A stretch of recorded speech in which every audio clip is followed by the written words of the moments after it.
حتى ترتاح. دخلت شافته بأحضان صديقتها، مفاجأة كبيرة إلها طبعا. كيف صارت القصة؟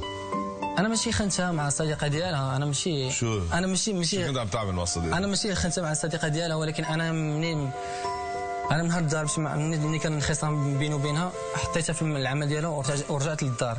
الثقه العمياء ديال الزوجه ديالي اللي كتعطيها المفاتيح ديال المنزل كتبقى الزوجه ديالي في الدار، الصديقه ديال الزوجه ديالي كتبقى في الدار. انا رجعت كنلقى الزوج، كنت فاجئ كنلقاها في الدار كتقول لي اجي نهضروا، اجي نتكلم، اجي نحلوا مشاكل الزوجه ديالك، حتى كنت ترتعمي عليها. في بإذن المرأة ديالي كتدخل ما مشاتش العمل. طيب هل كان في علاقة بينك وبين هذه الصديقة من قبل ولا لا أول؟ لا سبحان الله يعني. لا سبحان الله ما كيف ثاقبت؟ لا يعني زوجتك كيف إلهامها؟ لا هي الثقة ديال الزوجة ديالي فيها هي اللي خلاها. يعني مش خطأك، هذا مش خطأك بتقول؟ لا سي با فوت يعني مش خطأك. انا بغيت نسال الجمهور الكريم باش بالحضور الكريم باش يعرف بان انا ماشي قصدت نخون الزوجه ديالي او لا، او ما عرفتش. انا ضعف الايمان، فوالا ضعف الايمان اللي ما عرفتش. على كل حال يعني بنتشكرك انك وثقت بالبرنامج، حبيت انه ترجع زوجتك من خلالنا. بقى بتمنى انا هالشيء يصير. خلينا نشوف. انا بعثت لها رساله الى ساره وسلمتها ساعيه البريد، بنشوف اذا وافقت على المجيء.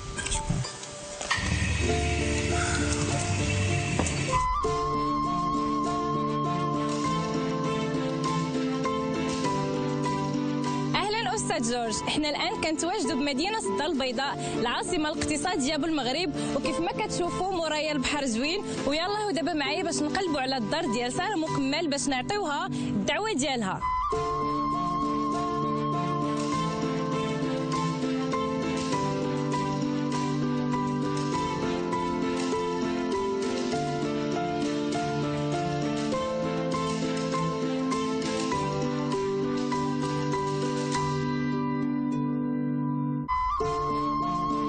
اخيرا دابا حنا وصلنا للحي الحسني، ودابا غادي نقلبوا. راه الدار ديال ساره مكمل غير هنايا، اجيو معايا نمشيو عندها.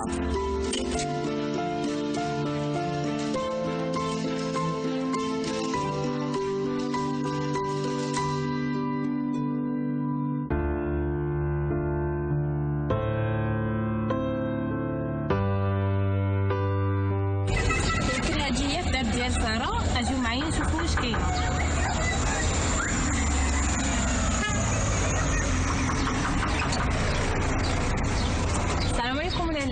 ساره محمد هادي، لاباس عليك؟ مزيان. عندك واحد الاخ ديالك سميتو مهدي. لا ساره، حنايا جبنا لك واحد الدعوه من طرف الاستاذ جورج قداحي. جورج قداحي؟ جورج قداحي تماما. قبل الدعوه ديال الاستاذ جورج؟ بيان سور ان شاء الله. لاله وشكرا بزاف وسمحي لنا.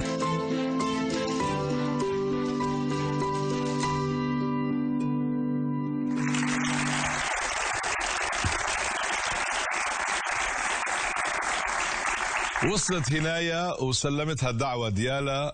بعرف انه سارة صارت خارج الاستوديو هلا بنناديها حتى تجي. القصة مختصرها انه معنا الاخ اسامة من المغرب. اسامة متزوج كان له سنتين. السيدة سارة هو بيشتغل بشركة اتصالات، هي بتشتغل ايضا بمركز اتصالات.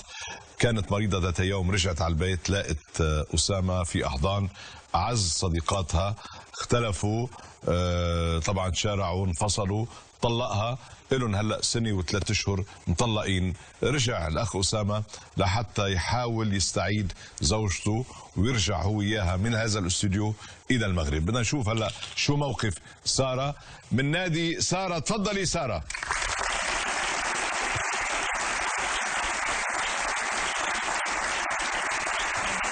اهلا بساره. اهلا يا قمر، كيفك؟ تفضلي عيوني، اهلا وسهلا. كيف احوالك ساره؟ الحمد لله. طمنيني عن شغلك. الحمد لله تمام. شفناكي لابسه نظاره كنت قبل لما سلموكي الدعوه. ايوه. شلتيها؟ شلتها. حاطه كونتاكت لانسز؟ لا بس انا شايفاك. منيح؟ منيح 100. اهلا وسهلا فيكي.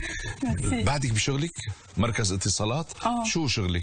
شو بتعملي؟ بعمل زي ما بتقولوا كده بنبيع خطوط. بتبيعوا خطوط؟ شركة اتصالات يعني. قديش عمرك سارة الآن؟ 21. 21؟ ما شاء الله عليكي. اهلا وسهلا فيكي. ميرسي. سارة ليكي في شخص اخر هو دعاكي الى هذا الاستوديو لانه يمكن في عنده مفاجأة، في عنده شيء مهم بده يقول لك اياه، في ما بعرف شو السبب. بقى بتحبي تعرفي مين الشخص اللي دعاكي؟ طبعا. طلعي بهالشاشة فأذا.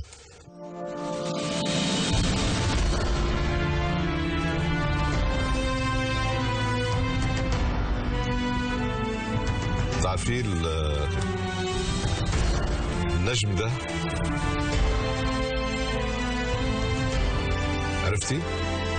عرفتي هلا البرنامج شو معناته؟ هذا البرنامج اسمه المسامح كريم. ما تزعلي. بس انا مش عايزه يعني انا ما جيتش هنا عشان.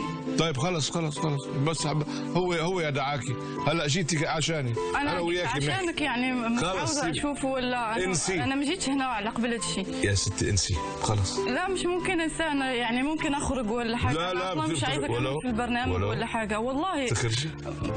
انت فوق راسي يعني. تسلمي راسك حبيبتي. تسلمي هاتي لبوس راسك. انا لا والله لا والله. عادي.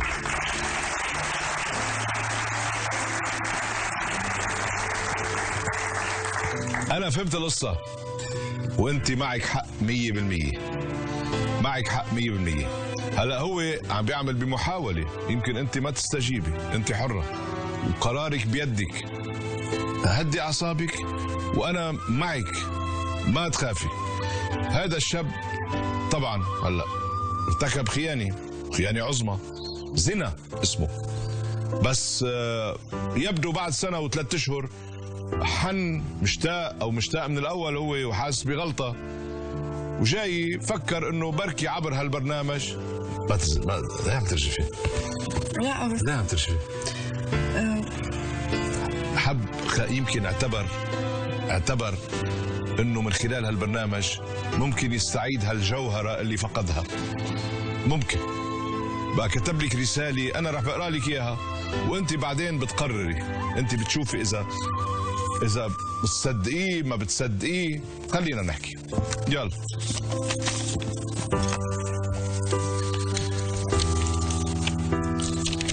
حبيبتي الغالية سارة، اشتقت لك كثيرا لكن ليس أكثر من حبي لك. كنت أحمقا خائنا لم أقدر النعمة التي رزقني الله بها يا سارة، وهي الزوجة الصالحة والحبيبة التي لا تعوض. وقد وعيت الدرس تماما. صحيح طلقتك بعدها بناء على طلبك، لكنني أموت كل ثانية بعيدا عنك وعن حضنك يا سارة. أنا فعلا آسف وجئت أتوسل إليك كي تسامحيني، مقرا بخطئي وخطيئتي ومعترفا بأنني لم أكن أستحق حبك، ومقسما أمام الجميع بأن أبقى مخلصا لك طوال حياتي، وأن أرد إليك كرامتك أمام جميع الناس، وراجيا إياك يا سارة أن نعود لبعضنا البعض من جديد. سامحيني أرجوك، والمسامح كريم. سارة أنا بفهم شعورك وبفهم الجرح اللي عندك. جرح كبير. بس هذا الشاب اجا بعد كل اللي حصل أذل نفسه، يعني اجا أمام الملايين حتى أولا يعترف بالخطيئة اللي ارتكبها، يعترف إنه خانك خيانة كبيرة، ومش خايف من كل هالناس اللي عم بيشوفوه لأنه بحبك طمعا بالعودة لك والعودة إليه، يعني أن ترجع أن تعودي إليه. هذا قرار بيدك أنت وبقلبك أنت. مش ممكن، ما أقدرش. مش ممكن. خلص انت شلتيه من حياتك نهائيا؟ دي حاجه يعني دمرتني يعني. من اثنين، من صديقتك كمان. صديقتي يعني طفولتي كلها دوزت انا وياها. نعم.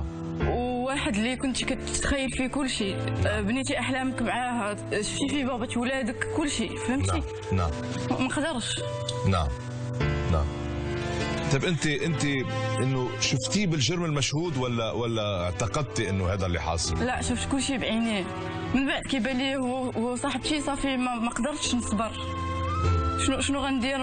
بقيت كنغوت، جاتني في السيريا شي حاجه اللي ما غاديش تقدر تصورها. طبعا. طبعا. أسامة معلش خليك قول شو بدك تقول. هيدي فرصة إلك، وأنت جيت وحبيت تشوف سارة هون بالاستوديو، بقى تفضل احكي لها اللي بدك تحكيه. شرف. الغلط اللي تقع لي مع سارة بالنسبة لي أنا ماشي أكثر من غلط.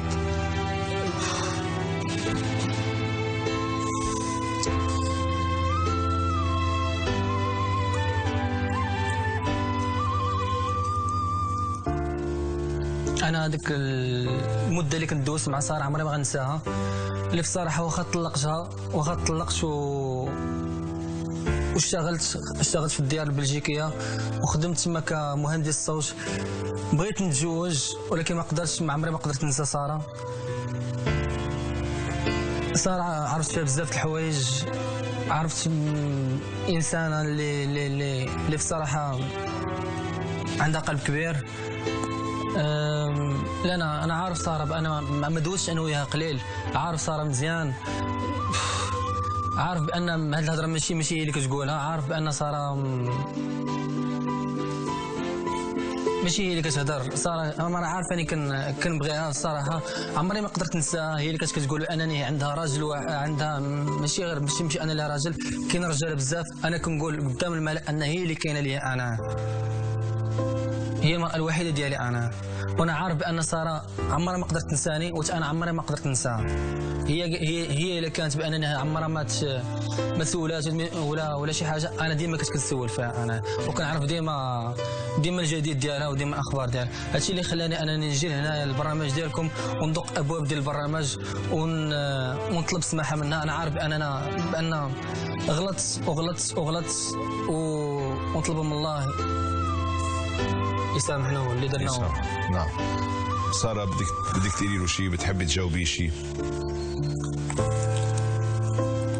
أنا مستعد أستاذ جورج نضحي بالغالي والنفيس من الأجل ديالها أستاذ. شو أنا يعني؟ درت الغلط وكنتحمل المسؤولية ديال الغلط ديالي. أنا الصديقة ديالي هي اللي بصراحة اللي كنت ديما كنتنبهها بأن تبعد علينا الأصدقاء، تبعد علينا الصديقات ديالها، تبعد علينا تخيل المشاكل بيني وبينها. أنا كان شي مشكل نحلوه أنا وياها، لا داعي لي يجيب لنا شي واحد يدخل عندنا للدار. ديما كنبه بان هذيك الصديقه ديالها ما تبقاش تعطيها السوارد ديال الدار، وهي لا ديما اللي في راسها. ومني كنهضر معاها ديما كتاخذ القرار ديال الوالدين ديالها. ما بقاش وصلت واحد النقطه اللي ما بقاش كنعرف. هي كاينه في الدار، ماشي حتى هي كاينه في الدار. ما بقيتش عارف بان لا هادشي ماشي مبرر. هادشي ماشي مبرر. واحد اللحظه قلت لك هذا مش مبرر. ما بقيتش كنعرف راسي واش انا متزوج بها هي ولا متزوج بصحاباتها ولا الوالده ديالها.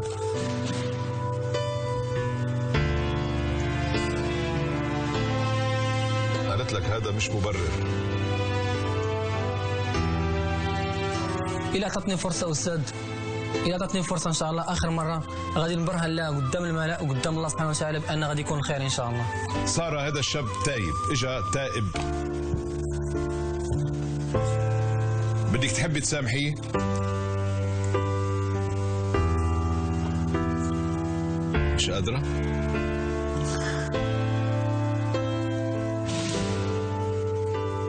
قولي لي هلا بشو عم تفكري؟ ما عرفتش نقدر نسامحه ويعاود نفس لافوت، ما عرفتش. سارة أنت كنتي سعيدة بلا؟ ها؟ لما بعد عني كنتي سعيدة؟ لا، خصو يعطيني اون بروف باللي ما عمره ما غادي يعاود يدير داكشي. ما كاينش ما أحسن من الله. تقسم أمام الله؟ أمام الله. قال اقسم امام الله. هو صادق احيانا هذا الشاب؟ تحسي انه صادق؟ هو ما عمره ما غلط، هذه كانت اول مره وما عرفتش كيفاش زعما دار بحال هكا. هو عمره ما غلط، بس هو عم بيقول انه الذنب مش ذنبه، الذنب صديقتك. بعدك على علاقه معه؟ لا مش بعدك ممكن. بتشوفيها؟ لا ما بقيتش كنشوفها، ما يمكنش نعاود نشوفها. لا طبعا. هي لا هو بجوج. طبعا. هلا انت امام اسامه، بدنا نعرف بدنا نرجع نزوجكم ولا شو؟ بجيب لكم المأذون؟ ما كرهتش. في مأذون هون قريب.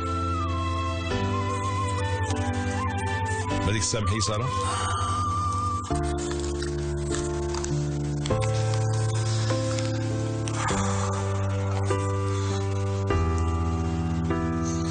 والله إنها جوهرة أنت، بعدين حسابك بحكي أنا وياك بعدين.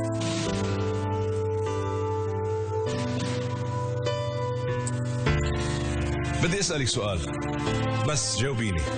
إيه؟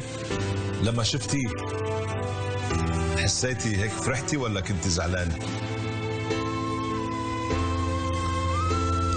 مش عارفه احساسي. وشرف أبوكي شو حسيتي؟ تخلط عليك كل شيء. تخلط عليك كل شيء؟ مفاجأة؟ كانت سارة يا سارة المفاجأة ولا شو؟